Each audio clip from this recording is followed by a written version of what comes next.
Salutations, fellow dudes and dudettes. Welcome back to The Legend of Zelda: Link's Awakening.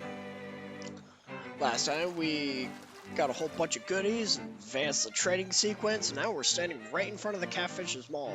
In case you're not sure where it is, it's right, it's directly south from where that mermaid was. Like the dungeon is literally right there from where she's at. So what we're gonna do is we're gonna go to this little sinkhole. Kind of reminds me of how you get to the final town in Pokemon Ruby, Sapphire, and Emerald. Like, you have to go under the water in a certain area, and then you come back up right in the middle of the town. I think it's called Pseudopolis. Yeah, it's Pseudopolis. But anyway, we're in Catfishes Mall, and I'm just gonna give you a fair warning. Assuming you're not using this LP as a guide, and you're just watching it for the commentary. I am giving you this fair warning right now. Catfishes Mall is where the dungeons start getting very long. I mean, we're beyond the halfway point. We managed to get through Tail Cave, Bottle's Grotto, Key Cavern, and Angler's Tunnel. So we are in the halfway point, so it's only expected for things to get a little harder, but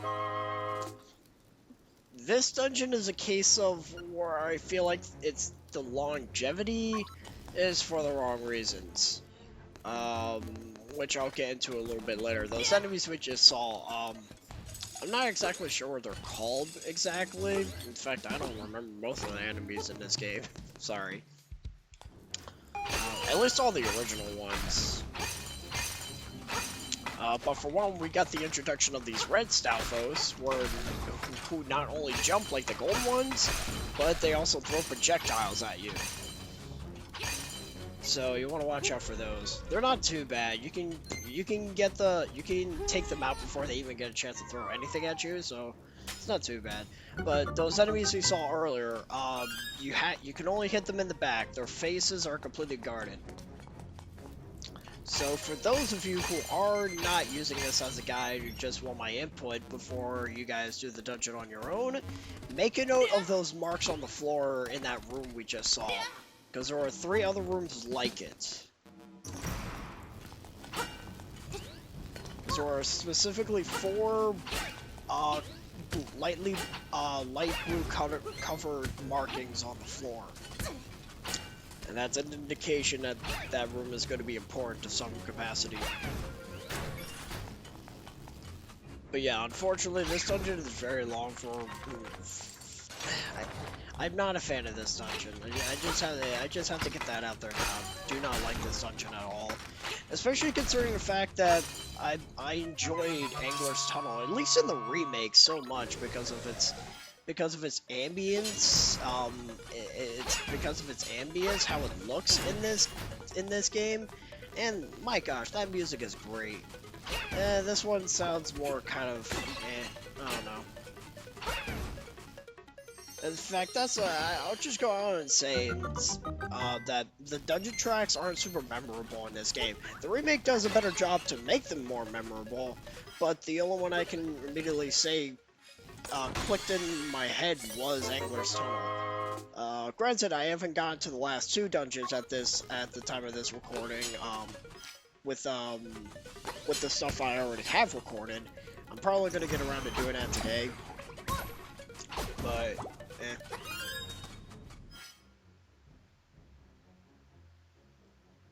yeah, the track for this dungeon sounds a lot more like noise than anything else.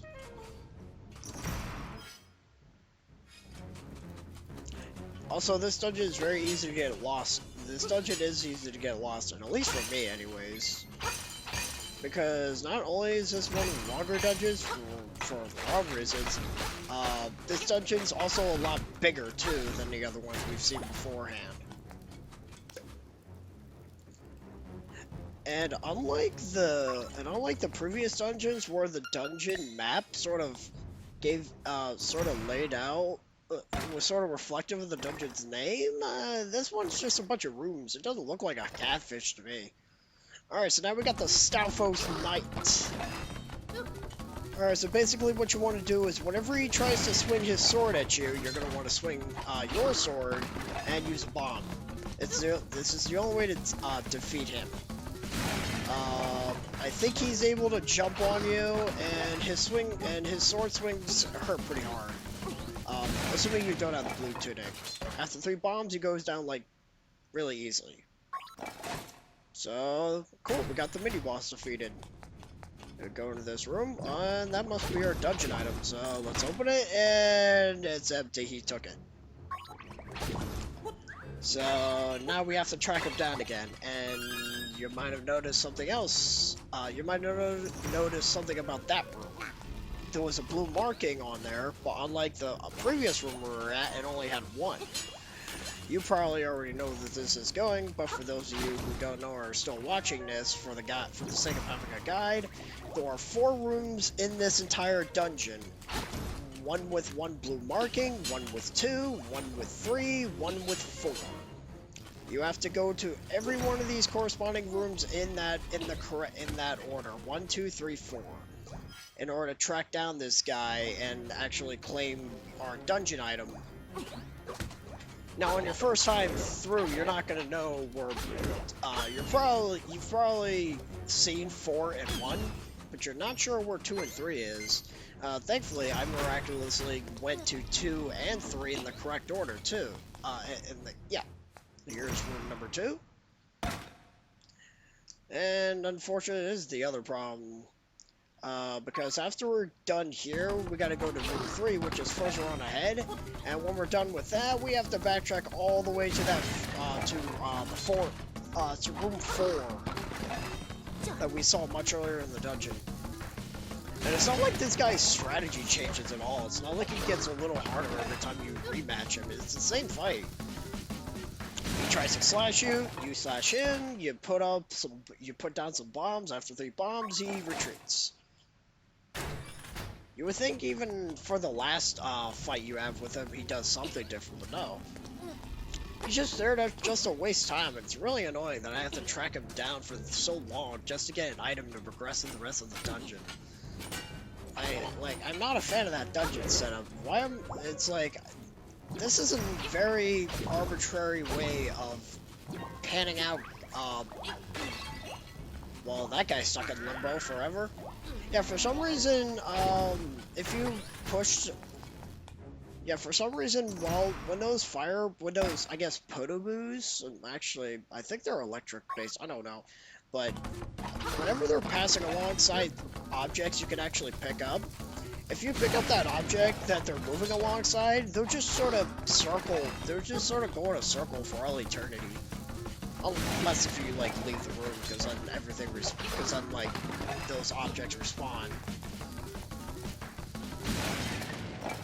And now we have to backtrack all the way to the 4th room that we were just in earlier. Thankfully, since I did a test playthrough of this, obviously, it shouldn't take me too long to get back to where I was. It's just unnecessary. It's needless backtracking because this guy doesn't know when to just give up. He just runs like a coward because that makes for interesting dungeon design, which I personally don't think so. This dungeon sucks. We haven't gotten to what is considered the most infamous of dungeons in this game. Probably considered the most infamous, some of the most infamous in Zelda history. Because, no doubt, there are some dungeons in this franchise that people absolutely do not like for the life of them. And, unfortunately, this game is home to at least 2. This dungeon's not too bad in the eyes of many, but for me, I don't like it. I don't think backtracking in a dungeon should be designed strictly around a guy who just runs away all the time and has the item you're looking for. Simply to just drag things out. Like, this dungeon could have been better handled, in my opinion. Granted, the dungeon item in question is actually pretty darn amazing. and it is a returning item from Link to the Past, and it's one of everyone, and it tends to be the top pick for favorite item in the Zelda franchise. Hard to say if it's my favorite Zelda item, but eh. Actually, I'm not sure if I even have a favorite. I guess I'm more of a fan of those Zelda. I guess I'm more of a fan of the items in Zelda games that are more unique than practical. Because you can say your favorite is like the bow, or the boomerang, or maybe like in this dungeon's case. Well, you know what? I'll wait until this guy goes down because he should be giving us the item. Like he literally just drops it when you defeat him.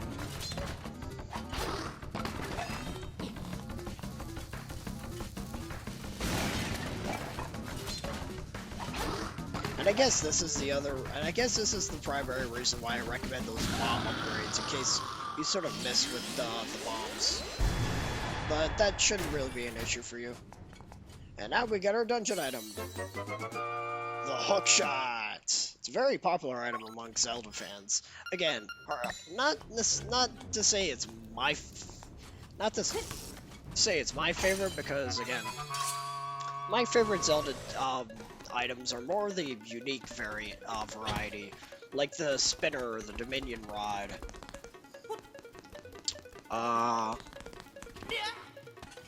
Or like the mirror shield, like stuff like that.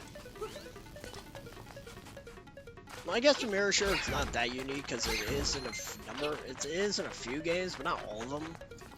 Skyward Sword gave us the Gust Bellow, which I thought was pretty neat, as well as the whip. So yeah.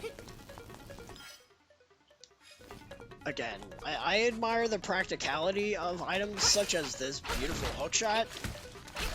Especially considering how much use you could get out of it, because not only do you use it to in this dungeon, not only can you use it to carry you towards platforms and whatnot, like you shoot some sort of you shoot like a block or something, and you automatically get brought towards it, like here. Or you could bring things to you. In this room's case, these enemies, you could use the hookshot on their face and remove their armor, so you can hit them from either the front or the back. Also the side, because you can't hit them from the side with their armor. Kind of annoying thing there. Plus, you can stun enemies from afar. I mean, we did just get the bow a little while ago, so I guess you could use that. But I don't know. Like I said, I didn't start using the bow until the 6th dungeon, which is later, because of a certain enemy that's in said dungeon that I really can't stand for the life of me. And speaking of the enemies I can't stand for the life of me, these are Gomas. This is actually a completely optional area here. You don't actually have to come here at all, to my knowledge anyways. Because there are actually two routes towards the dungeon boss. But anyways, the Gomas. They'll normally do two things. And depending on, like, they give you a visual cue. When they look like most of the time they look like they're about to spit something out, like here. Okay, no. Okay, never mind, that was a fake out. Sometimes they'll open their eye and spit out acid, like there, and other times they'll just try, like, charge at you. They're not very fast at doing so, though. And after a few slashes, they go down. Not too impressive. Now, if you really wanted to, you could also use you could actually use the bow and arrow. I was literally just talking about how, that's interesting timing to bring that up. But no, you could use the bow and arrow just like, you could in older games. I don't think the Gomos were actually in A Link to the Past, now that I think about it. Yeah, no, I don't think they were actually in that game. But anyways, like, you can use them on the Gomos, it just takes a bit of, it just takes a little bit longer. But if you rather keep a safe distance, like you don't have as many hearts or whatever, it's a good substitute. Especially if you're a glutton for punishment, like if you're kind of a reckless player and you don't have a lot of hearts. Like if you're doing a 3, actually I don't think you can do a 3-heart run. Because I think this does the same thing that A Link to the Past does, where you can't actually go into the room with the plot MacGuffin, the instrument, without grabbing the harp piece. I think. I could be wrong about that. We'll see with this dungeon boss, because for some stupid reason, I'm drawing a blank despite already beating half of this game's dungeons. Well, technically more than half, because the color dungeon was there. You didn't get a heart container for completing it, but it was still a good dungeon to you know, complete, so you could get one of the tunics. But yeah, now that we managed to get the hookshot, we can complete the rest of the dungeon proper, now that we have the boss key. I believe there is one more small key we need to get our hands on. I believe it's right over here. It's either that or it's rupees. It's rupees. Also, the aesthetic of this dungeon doesn't speak to me the way Angler's Tunnel did. Here's the other small key that I was missing. Alright, cool, we're going. We can go to the dungeon boss. But yeah, I don't know. This dungeon's aesthetic just doesn't speak to me on the same level that the Angler's Tunnel did. If anything, the Angler's Tunnel might be the only dungeon I genuinely like in this game, just because of its atmosphere and music, and because of how so darn pretty it looks. Everything else is pretty standard. And here's me actually using the Mambo song in the dungeon, which I haven't exactly explained how that works. You use the Mambo in a dungeon, you get teleported back to the entrance. You can use this to cut down on backtracking, and I really advise you do this a lot, because it's very, very useful. Especially with the last 2 dungeons of this game, which, if you thought this dungeon was long, ooh boy. But anyways, now we're gonna shimmy along here. I guess you're not exactly shimmying, you're more like, you're sort of tapping in your inner Batman.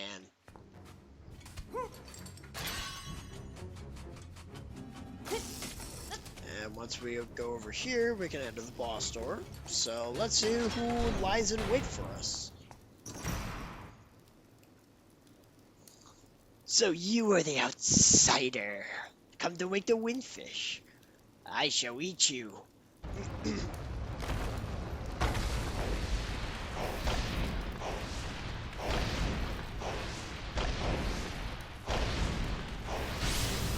This is the slime eel. It's going to be one of the harder bosses we fought so far. Everything else up to this point has been a joke. However, this guy can actually deal a decent amount of damage if you're not careful. The biggest thing you have to worry about, obviously, is that tail. It's constantly circling around, you have to jump over it. But the problem is, you also have to get this thing out of those holes, because whenever it sort of, like, peeks out of one of the holes, you have to use the hookshot on it in order to expose its weak point. However, there's also fake slime eels. You can tell by its pupil. You can actually tell by its eyes. If its eyes look a little different, it's actually fake, like that one right there. If you bring it out, you'll just expose a smaller slime eel with no weak point. It'll just sort of like flail around the battlefield, which can be a nuisance. But the biggest problem with this fight is that tail, because because I said you had to jump over that whenever you were able to, but since you have to constantly hookshot this guy to expose his weak point, there's going to be a lot of times where you lure him out and then you just get hit by the tail because you didn't have enough time to jump over it because you were using a hookshot. You don't seem to know what kind of island this is. What a fool. What? I mean, it's an island. That's all. I mean, it's an island. I sort of got shipwrecked on it. I would say shipwrecked. My, but I didn't have much of a boat. Okay, no, you could totally do a 3-heart run because the door opened. Yeah, you could totally do a 3-heart run in this game. And plus, there's also the hero mode for version of this game. So yeah, if you want to challenge yourself, go for it. But if you are doing a 3-heart run, you'd be a fool not to pick the blue tunic. Assuming you even bother doing a color dungeon at all.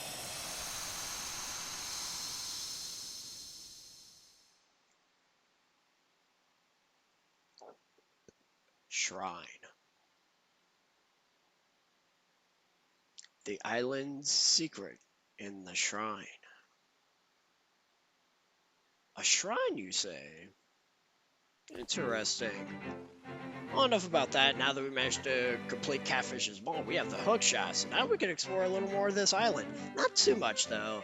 Not much actually gets added to your exploration with this Hookshot, but we'll get to that next part. So, next time on The Legend of Zelda Link's Awakening, we're going to explore the island a little more, see if we can find some goodies, maybe finish off that trade sequence. I'm sorry. Anyways, so until then, I got a juice.